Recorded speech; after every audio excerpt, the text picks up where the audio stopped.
ఈరోజు చాలా సంతోషంగా ఉంది. ఎందుకంటే ఈరోజు వేదిక మీద నేను ఇలా మాట్లాడగలుగుతున్నాను అని అంటే దానికి ప్రధాన కారణం మీడియా.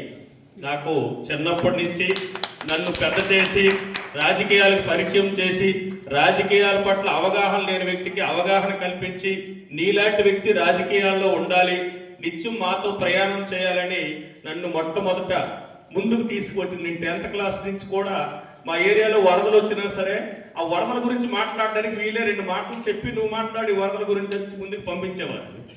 అలా నన్ను ముందుకు తీసుకొచ్చినటువంటి మీడియా ఈరోజు ఇటువంటి కార్యక్రమానికి నన్ను పిలిచినందుకు ముఖ్యంగా మీ అందరికీ హృదయపూర్వకమైనటువంటి నమస్సమాజలు తెలియజేసుకుంటూ కార్యక్రమానికి గౌరవనీయులు పెద్దలు, మాకైతే స్వయాన అన్నగారే, అంటే మా ఇద్దరం ఒక రక్తం పంచుకొని పుట్టలేదు కానీ మా ఇద్దరికి అంత అనుబంధం ఉంది.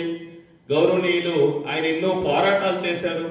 తర్వాత శ్రీకాకుళంకి ఇంతకుముందు ఎమ్మెల్యే అంటే అదొక అందరి ద్రాక్షల ఆ ఎమ్మెల్యే గారిని కలవాలని అంటే హుందాగా వెళ్ళి ఎంతోసేపు వెయిట్ చేసి ఒక అపాయింట్మెంట్ తీసుకొని ఇలా ఉండేది గతంలో అనేక మంది ఎమ్మెల్యేలు చేసేటప్పుడు.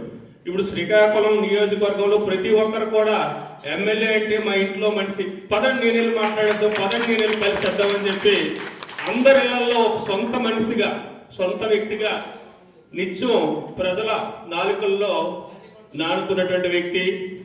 అహర్నిశలు కష్టపడుతూ ఈ నియోజకవర్గాన్ని అభివృద్ధి చేయాలని భగవంతుడు కూడా ఈయన సంకల్పానికి మెచ్చి జిల్లాలోనే ఎవరికి రాని మెజారిటీ తీసుకురావడమే కాకుండా ఈయన అదృష్టం ఏంటంటే వెంటనే గెలిచిన వెంటనే అధికారం రావడం, గెలిచిన వెంటనే కేంద్ర రాష్ట్ర మంత్రులు కూడా ఈ తాలూకా మనుషులై ఉండడం నిజంగా శంకరన్న గారు చేసినటువంటి ఎంతో పూర్వజన్మల సుకృతంగానే నేనైతే భావిస్తున్నాను.